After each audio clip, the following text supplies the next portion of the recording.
Et nous allons retrouver tout de suite notre premier invité en direct avec nous depuis Paris. Bonsoir Nadine Morano. Bonsoir. Merci d'être avec nous dans nos conversations. Votre parti Les Républicains clôt ce week-end son université d'été au Port-Marly. Pour la presse de ce matin, il en sort plus de questions encore qu'il n'y en avait au départ. C'est qui le responsable? François Baroin? Alors d'abord, j'aurais aimé que vous précisiez que c'était les universités d'été des jeunes, les Républicains. Et voilà 10 ans que nous n'avions pas fait ce grand rassemblement, puisque nous le faisions avant annuellement. Et là, nous étions dans cette rentrée de la jeunesse. Et moi, d'abord, je ne peux me réjouir que de voir plus de 1000 jeunes qui sont venus travailler ensemble à Port-Marly sur des ateliers différents pour parler sécurité, pour parler écologie, pour parler souveraineté, Europe. Et je crois que c'est d'abord ça qu'il faut retenir. Des jeunes qui s'engagent pour la France et qui ont des convictions. Alors après, comme vous le savez, ce qui taraude les journalistes, alors que nous sommes encore à pratiquement 600 jours, c'est l'élection présidentielle. Alors on y a le droit, mais... Non mais on y a droit, pas tout le monde, hein. Il y en a sans doute qui sont atteints de ce syndrome aigu de penser à la présidentielle chaque matin quand ils se rasent, mais objectivement c'est pas la préoccupation des Français et ça n'est pas non plus la préoccupation de notre parti politique. L'incarnation viendra. Ce qui compte aujourd'hui, c'est le travail de fond. Qu'est-ce que nous serons en capacité de proposer aux Français dans moins de 2 ans maintenant pour incarner une vraie alternative. D'ailleurs, je vous ferai observer qu'Emmanuel Macron, lorsqu'il a déclaré sa candidature à l'élection présidentielle, il l'a fait au mois de novembre précédant l'élection présidentielle, c'est-à-dire 6 mois avant. Donc vous dites au fond... Il n'y a pas le feu à se précipiter à l'élection présidentielle. C'est trop tôt. J'aimerais quand même, pour vous aider, vous proposer un sondage IFOP qui a été publié ces dernières heures et qui pose aux Français cette question: quelle personnalité incarne le mieux la droite? Et voici les réponses qui apparaissent à l'écran. Nicolas Sarkozy arrive en premier à 69%, devant Édouard Philippe 67%, Xavier Bertrand 59%, François Baroin seulement entre guillemets 4e, puisqu'on dit que c'était le grand favori à 58%. Il peut être la surprise de 2022, Nicolas Sarkozy, Nadine Morano? J'en sais rien, il faut lui poser la question. Simplement, quand vous posez une question à un panel que vous interrogez en citant seulement quelques noms, bah forcément, vous savez très bien comment fonctionnent les sondages. Après que Nicolas Sarkozy soit aussi haut dans un sondage où on demande qui représente le mieux la droite, c'est tout à fait normal que Nicolas Sarkozy, qui a été le patron de notre famille politique et qui par ailleurs a été le président de la République élu sur notre étiquette politique, ressorte en tête. Ça me paraît tout à fait normal, légitime. Enfin, il n'y a rien de nouveau sous le soleil là-dessous, quoi, vous voyez ? Non, mais est-ce que ça donne des indications pour la suite ? Mais non, encore une fois, ne soyez pas focalisés là-dessus. Rappelez-vous qu'avant l'élection présidentielle de 2017, vous aviez Emmanuel Macron était à 9% dans les sondages. On nous donnait gagnant Alain Juppé. Dans tous les médias, on nous disait Juppé va gagner la primaire. Moralité, Alain Juppé n'a pas gagné la primaire puisque François Fillon l'a gagné. Donc tout ça n'est pas très sérieux. Je sais que c'est une habitude perpétuelle de faire de la politique fiction, mais nous ne sommes pas en train, nous, de faire de la politique fiction. Quand on veut gagner l'élection présidentielle, c'est un travail sérieux, de longue haleine. C'est à la fois l'expérience, la connaissance et des propositions. Alors parlons si vous n'avez pas ça, vous n'êtes pas crédible aux yeux des Français. Nadine Morano, parlons alors propositions. Et je vais citer Bruno Le Maire hier sur Europe 1, que vous avez peut-être entendu. Il déclare, et je le cite, « Entre les Républicains et la politique que nous menons en matière économique, il n'y a pas d'espace. » Est-ce que votre espace aujourd'hui politique est inexistant pour les Républicains, Nadine Morano ? Moi, je pense qu'au contraire, nous incarnons l'espace central. À nous à le montrer sur ce que dit Bruno Le Maire, qui quand même a un certain culot, alors que pendant 18 mois, au cours de la primaire de la droite, il a tourné sur tout le territoire français pour expliquer qu'il fallait baisser la CSG et pour un plat de lentilles, il s'est vendu pour aller travailler avec Emmanuel Macron et mettre en œuvre la hausse de la CSG. Alors en matière de conviction, si vous aviez quelqu'un d'autre à me servir, je trouve que ce serait mieux. Donc non, moi, je pense que d'abord, nous devons réduire massivement la dépense publique. Les questions se posent quand même sur votre parti, sur le positionnement que vous pouvez avoir, sachant que vous êtes, et c'est une réalité aujourd'hui, coincé entre les idéaux développés par En Marche et de l'autre côté le Rassemblement National. C'est aussi une réalité de votre parti. Non, mais ça, c'est une théorie journalistique. C'est pas, c'est la réalité, c'est quoi? Alors, quelle serait la réalité des électeurs, Nadine Morano? Les Français, c'est ça. Non mais qu'est-ce qu'attendent les Français? Les Français, qu'est-ce qu'ils voient? Qu'aujourd'hui, leur pouvoir d'achat est en berne, qu'ils vivent dans l'insécurité, qu'ils vivent dans un pays où la civilisation est attaquée, leurs mœurs sont attaquées, avec une immigration débridée, incontrôlée, coûteuse, avec des mineurs non accompagnés qui arrivent de manière incroyable sur le territoire français. Il y en avait à peu près 500 il y a 20 ans, aujourd'hui ils sont 40 000. Et les Français le voient, ça. Donc au quotidien, ils voient l'insécurité, ils voient la réalité de leur pouvoir d'achat, ils voient que la dépense publique, parce que vous avez remarqué qu'Emmanuel Macron, qui est dans la ligne droite de ce qu'il a dit devant les Français au cours de la crise sanitaire, quoi qu'il en coûte. Alors les milliards, en ce moment, c'est des avalanches de milliards. Ça vous aura pas échappé que dès qu'il parle, c'est des avalanches de milliards. Mais vous savez, à un moment, il y a toujours quelqu'un qui paye. Et donc la réalité, c'est que nous sommes vraiment dans une stratégie différente, puisque nous pensons que nous devons, pour permettre de retrouver la croissance, une baisse massive de la part de l'État des dépenses publiques, ce qui n'est pas du tout le train dans lequel nous emmène Emmanuel Macron. Il y a la politique économique. Quelque part, je trouve que c'est... Pardonnez-moi, il y a la politique économique, mais aussi il y a la politique sécuritaire. Laissez-moi finir ma phrase, s'il vous plaît. Attendez, non, mais... Les dépenses de l'État. Pardon, laissez-moi finir ma phrase, parce que ce que je reproche à Emmanuel Macron, c'est d'endetter les générations futures. Et ça, c'est pas responsable, si vous voulez. Parce que gouverner, c'est prévoir. Et on ne gouverne pas que pour 2 ans à venir. On gouverne aussi pour les générations qui vont arriver. On l'a vu sur la question de la réforme des retraites, on le voit d'un point de vue économique, avec le plan de relance qu'il a pris au niveau européen, où il a mutualisé des dettes et un emprunt de 350 milliards d'euros. C'est insupportable. Tout ça est insupportable. Alors, il y a des divergences économiques, mais je voulais revenir sur le début de votre propos où vous parliez des problèmes aujourd'hui sécuritaires que traverse la France. Hier, Marine Le Pen a fait sa rentrée avec cette phrase évidemment que tout le monde a relevée. C'est une véritable barbarie qui s'installe, a-t-elle dit.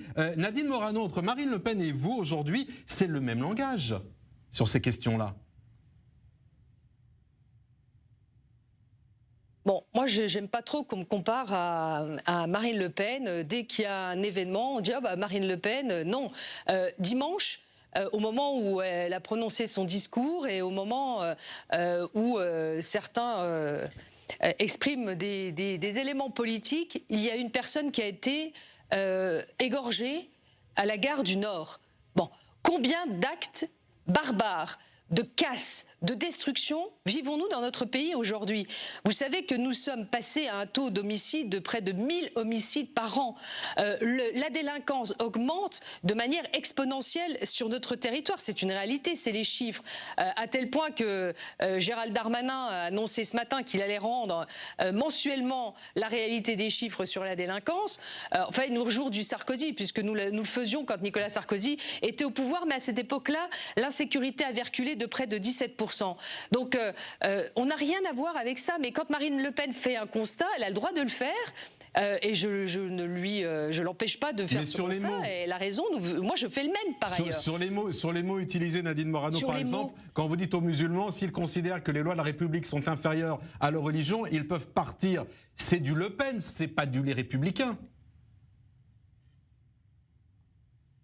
C'est du Nadine Morano, excusez-moi. Je pense que ce que je dis là, beaucoup de Français le pensent. Quand vous regardez le sondage de l'IFOP, mais Nadine Morano, pour quel parti ? Vous avez un nombre important. Pardon ? Nadine Morano, pour quel parti ? Je vous demande si c'est pas les Républicains, vous me dites que c'est du Nadine Morano. Non mais c'est du Nadine Morano et des Français aussi. Ne résumez pas ce que pensent les Français à un extrait de phrase. Vous croyez que quand les Français prennent connaissance des résultats de ce sondage IFOP, où on s'aperçoit qu'une partie des jeunes musulmans, et une partie importante des jeunes musulmans, considèrent que la religion est plus importante que les lois de la République? Je suis désolée, c'est pas la France. Nous ne sommes pas dans un État religieux. Nous ne sommes pas le Maroc où l'islam est une religion d'État. Nous sommes dans un pays aux racines judéo-chrétiennes et avec une république au fonctionnement laïque.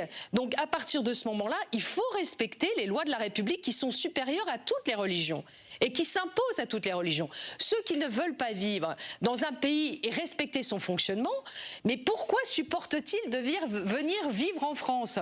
Ils peuvent partir s'ils ne sont pas heureux d'être chez nous et de ne pas vouloir considérer que les lois de la République sont supérieures à la religion.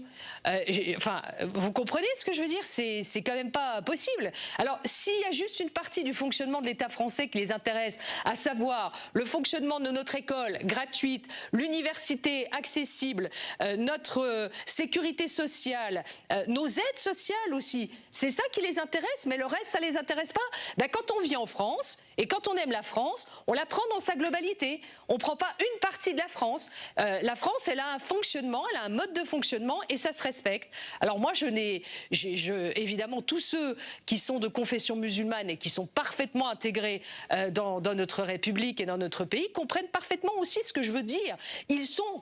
Ces gens-là sont leurs propres ennemis. Ils nuisent à l'intégration, ils nuisent à la cohésion nationale, ils nuisent au bon fonctionnement de l'État français.